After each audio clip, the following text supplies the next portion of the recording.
नमस्कार दोस्तों, स्वागत है आपका। आज हम सीखेंगे कॉन्ट्रैक्टिंग ट्रायंगल चार्ट पैटर्न। इस पैटर्न को आप सिंपल भाषा में सिकुड़ता हुआ ट्रायंगल भी कह सकते हैं। यह हमें बताता है कि मार्केट धीरे-धीरे शांत हो रहा है और किसी बड़े मूव की तैयारी कर रहा है। इस वीडियो में हम देखेंगे कॉन्ट्रैक्टिंग ट्रायंगल क्या होता है, यह कहाँ बनता है, एंट्री और एक्सिट कहाँ करनी है, कहाँ ट्रेड अवॉइड करना चाहिए, प्रॉफिट और स्टॉप लॉस कैसे तय करें और किस टाइम फ्रेम पर यह सबसे अच्छा काम करता है। तो वीडियो को अंत तक जरूर देखें। पैटर्न का स्ट्रक्चर। कॉन्ट्रैक्टिंग ट्रायंगल चार्ट पर एक सिकुड़ता हुआ ट्रायंगल जैसा दिखता है। रेजिस्टेंस लाइन नीचे आती रहती है, सपोर्ट लाइन ऊपर जाती रहती है। प्राइस हर बार छोटा स्विंग बनाता है, पहले बड़ा मूव, फिर छोटा, फिर और छोटा। इस तरह चार्ट पर एक कॉइलिंग स्प्रिंग, कंप्रेस्ड स्प्रिंग जैसा स्ट्रक्चर बन जाता है। मतलब मार्केट एनर्जी जमा कर रहा है और किसी भी तरफ बड़ा धमाका करने वाला है। कहां और कब बनता है? यह पैटर्न अक्सर बनता है जब मार्केट किसी स्ट्रॉन्ग ट्रेंड के बाद रेस्ट मोड में चला जाता है। यह ज्यादातर कंटिन्यूएशन पैटर्न होता है, यानी ट्रेंड पॉज के बाद उसी डायरेक्शन में ब्रेकआउट देता है। लेकिन कभी-कभी रिवर्सल भी कर सकता है, इसलिए कॉन्फर्मेशन जरूरी है। कॉन्ट्रैक्टिंग ट्रायंगल ज्यादातर तब बनता है जब ट्रेडर्स क्लियर डायरेक्शन का इंतजार कर रहे हो। मतलब सिंपल, यह पैटर्न दिखाता है कि मार्केट शांत है, लेकिन जल्द ही बड़ा मूव आने वाला है। एंट्री कहां लेनी है? एंट्री लेने का तरीका सिंपल है। Aggressive entry.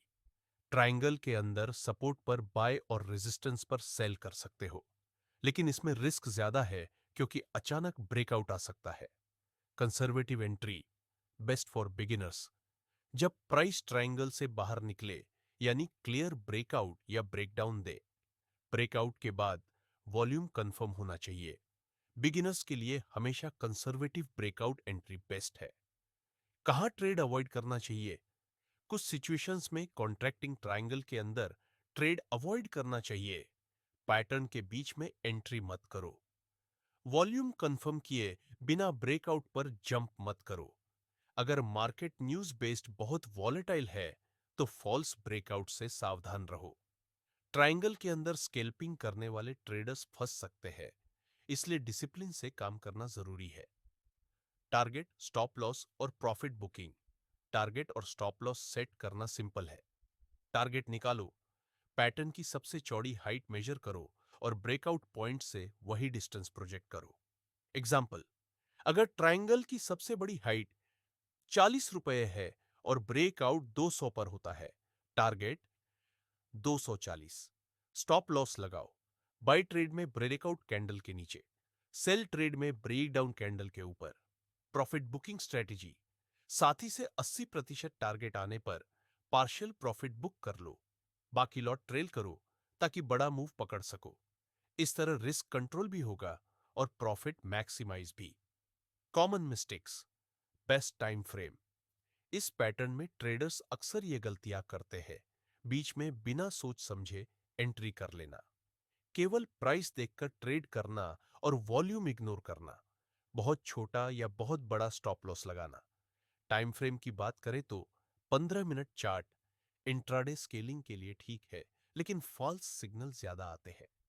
1 घंटे chart short term swing trades के लिए अच्छा काम करता है। 4 घंटे का चार्ट सबसे रिलायबल होता है, क्योंकि इसमें नॉइस कम और ब्रेकआउट्स ऑथेंटिक होते हैं।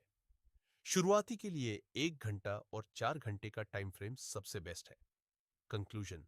तो दोस्तों, कॉन्ट्रैक्टिंग ट्रायंगल एक ऐसा पैटर्न है जो हमें बताता है कि मार्केट एनर्जी जमा कर रहा है और किसी भी समय बड़ा मूव आ सकता है।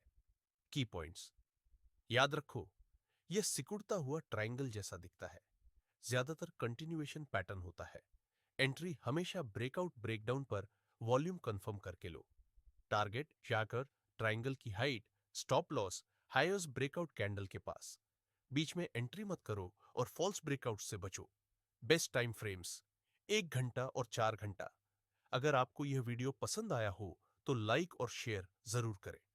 कमेंट में बताइए कि आप अगला कौन सा पैटर्न सीखना चाहते हैं और चैनल को सब्सक्राइब करना न भूलें।